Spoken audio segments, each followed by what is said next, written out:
able to win the big one, the Super Bowl. Nick, I'll start with you. Is Philip Rivers a future Hall of Famer?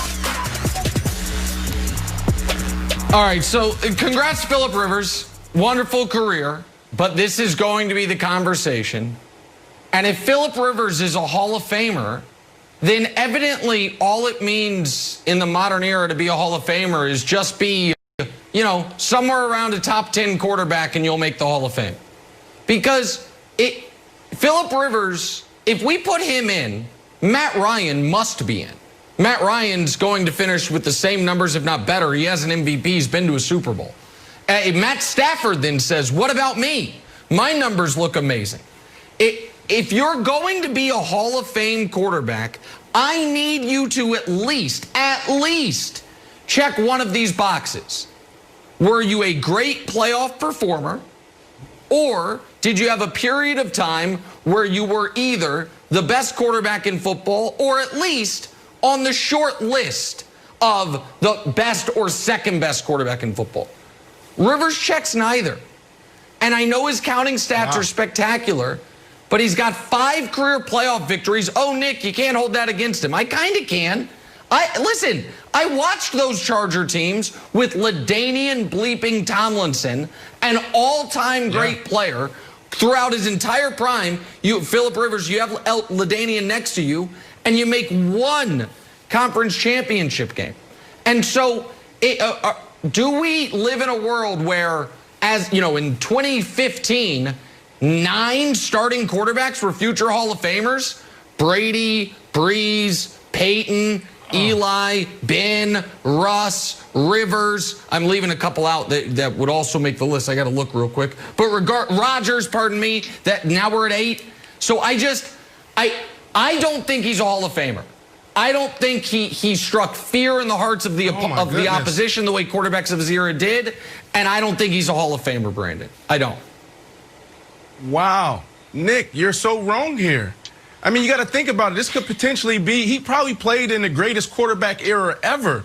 So when you talk about that Chargers team, I was on the other end of the field. I was on the opposite end. I was over there seeing him and Jay Cutler yell and scream at each other on Monday Night Football. I was in those battles. I saw him throw to Vincent Jackson. I saw him throw to Floyd. I saw him throw to Antonio Gates. He was phenomenal.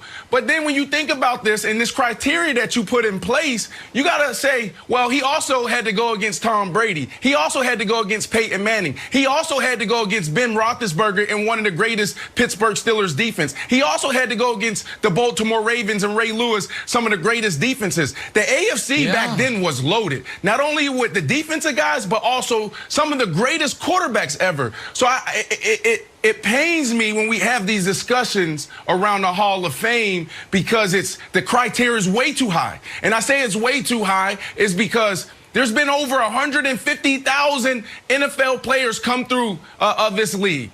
Over 150,000. I don't know the exact number. The NFL's been around for over 100 years. So when you see a guy with everything I just said, and then he finishes top 10 in touchdowns, in yards, he has to be considered. Now, is he first ballot? I don't think so. Does he have to wait? Probably so. But we need to change our approach, Brian, around this Hall of Fame thing, because it's extremely hard to not only make it to the NFL, but to stay in the NFL and play at a high level for 15 plus years. The injury rate here is 100%. Yeah, Brandon, I think you're right. But I do think that the criteria should be high. We're talking about the best of the best. You're talking about the Hall of Fame. We're talking about better than everyone else. And I think, Nick brings up a really good point. And you have to win playoff games to be considered for the Hall of Fame. And Brandon, you laid it out kind of perfectly. You're talking about Breeze. You're talking about Manning. You're talking about Brady. Yeah, you have to beat those guys because those are Hall of Fame quality type of players. And Philip Rivers just didn't do that consistently enough. But yeah, he put up numbers. We understand that. But some of those numbers are just hollow numbers. You're running up numbers against teams that weren't very good. You have to win in the playoffs. You have to win championships, or at least be in the conversation for championships. And to Nick's point, I don't know that when you talk about the postseason play, that Philip Rivers struck any fear as far as going far in the postseason, opposed to when you compare it to Breeze, Manning, Rivers. Eli. You can talk about Big Ben as well. Yeah. I mean, those are the guys that you're worried about when you start the season, and not so much Philip Rivers. But when you think about all the talent that he had on that football team, they should have been good for a very long time. They just didn't achieve to the level that I think they should have achieved. Go ahead, Brandon. Go ahead, Brandon. Then I'll jump in. Go ahead, Brandon. So why don't we put teams in the Hall of Fame? Why don't we put the steel curtain? Why don't we put units in the Hall of Fame? This is not a team award. This is an individual award. They fired his coach after they went 13-3, right? So, like, I just think we need to expand this conversation. So here's Brandon. I think I'm gonna let me jump in real quick because I think I'm gonna say something that'll resonate with you. I don't want the Hall of Fame to start looking like the League MVP award. The League MVP award is turned into best quarterback. And if we simply, like, if Philip Rivers, who for the majority of his career was not at any point one of the 4 or 5 best active quarterbacks, then all of a sudden you only let 5 guys in a year. Andre Johnson, a guy who I know you know, Brandon, have massive respect for, I have massive respect for, is going to have to fight tooth and nail to get into the Hall of Fame. There is a point in time where he was the best receiver in the league. Brandon Marshall is going to have to fight tooth and nail to get in the Hall of Fame. You were first team All-Pro. And the fact of the matter is, we can't lower the standard for the quarterback because we talk about them so much. 5 guys get in a year. And if you were never close to league MVP, you never had a magical playoff run. The reason you weren't going on these runs is because great Hall of Fame quarterbacks were beating you. To me, once you open that door, Matt Ryan has to get in then. And Matt Stafford is a couple playoff victories away from getting in then. Well, let me push you back on your first point, Andre Johnson. So why does Andre Johnson have to fight tooth and nail to get in? How many quarterbacks did he have? Did he control the roster? I agree. You are closer to it than I am, right? Because you were there, you covered the Houston Texans. But why does he have to fight tooth and nail? This dude had so many quarterbacks. He was in an organization that was rebuilding and reloading year after year after year. But Andre Johnson is one of the most dominant wide receivers that league has ever seen. I agree. He's 6'5", 225 pounds, and runs like he's Chad Ochocinco. But Andre Johnson was one of the best receivers in his era. He was that's what he was, one of the best in his time. Yes. Philip Rivers wasn't ever considered one of the best in his time, the best in his era. I think we could have mentioned it here, Brian. Brian, we could have mentioned it here. Donovan. If Philip Rivers gets in, Donovan McNabb's got to be saying, the hell's going on here? Like Donovan McNabb has a better postseason resume, has more of those accomplishments, had to go through a gauntlet as well, and nobody says he's a Hall of Famer.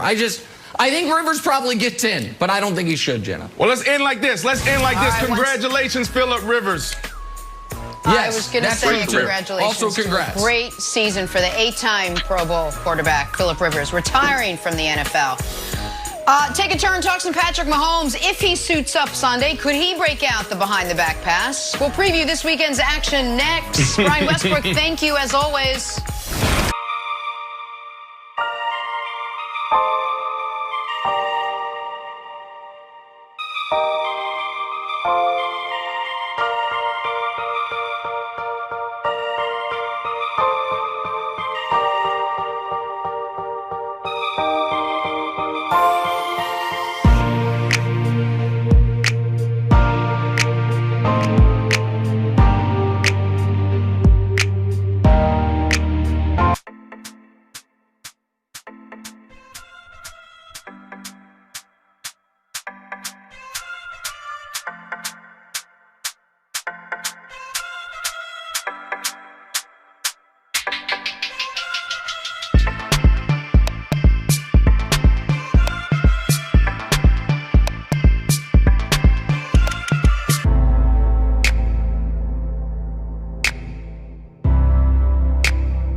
Rivers, wonderful career, but this is going to be the conversation. And if Phillip Rivers is a Hall of Famer, then evidently all it means in the modern era to be a Hall of Famer is just be, somewhere around a top 10 quarterback and you'll make the Hall of Fame.